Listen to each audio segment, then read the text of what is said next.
નમસ્કાર કલમ યુદ્ધ સમાચારની સાથે હું છું આપની સાથે પાયલ બાંભણિયા।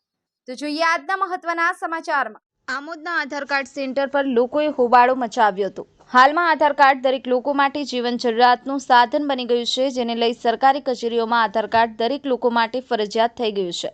જ્યારે આધાર કાર્ડ દરેક લોકો માટે અપડેટ કરાવવું પણ ફરજિયાત હોય છે, જેને લઈ તંત્ર દ્વારા આધાર કાર્ડ સેન્ટર પર અપડેટ કરાવવા જવું ફરજિયાતપણે જવું પડતું હોય છે।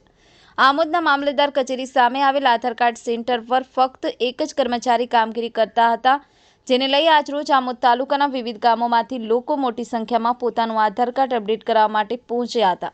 અંદાજિત 200થી વધુ લોકો એકસાથે આવી પહોંચતા લોકોની ભારે ભીડ જામી હતી, જેને લઈ લોકોમાં તંત્ર પર ભારે રોષ જોવા મળી રહ્યો હતો। અત્રે ઉલ્લેખનીય છે કે આમોદ તાલુકામાં 55 ગામો આવેલા હોય અને આધાર કાર્ડ સેન્ટર પર અપડેટ કરવા માટે એક જ વ્યક્તિ હોય, જેને પર લઈ લોકોની ભારે ભીડ જામી હતી।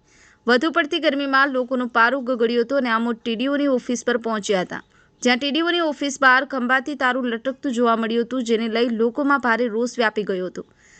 જ્યારે ત્યાંથી નીકળી લોકોએ આમોદ મામલતદાર કચેરી ખાતે આવી પહોંચ્યા હતા, જ્યાં આમોદ મામલતદારે આશ્વાસન આપતા સમગ્ર મામલો થાળે પાડ્યો હતો। સફીક બાપુ, કલમ યુદ્ધ સમાચાર। શું નામ તમારું?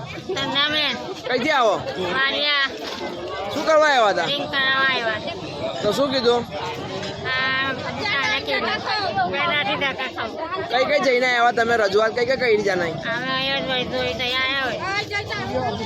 તમારું? ગીતાબેન વિનોદ કઈથી આવો છો? આંબોદના। શું કરવા આવ્યા? આ છોકરાના 3 દિવસ તો કેવાયસી કરવાના, આધાર કાર્ડ એના નંબર ચેન્જ કરવાનો છે તો કરી આલતા નથી, તો પેલું એક ટિકિટ નહીં મળતી।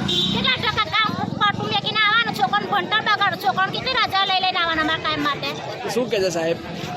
કાલે આજે કર્યા કરે, એમને કીધું કે મારતી પાટું હતું કરી આલત, પણ એમને નહીં થાય। અમને કીધું પણ તારા માઇન્ડ જતા રહેલા છે।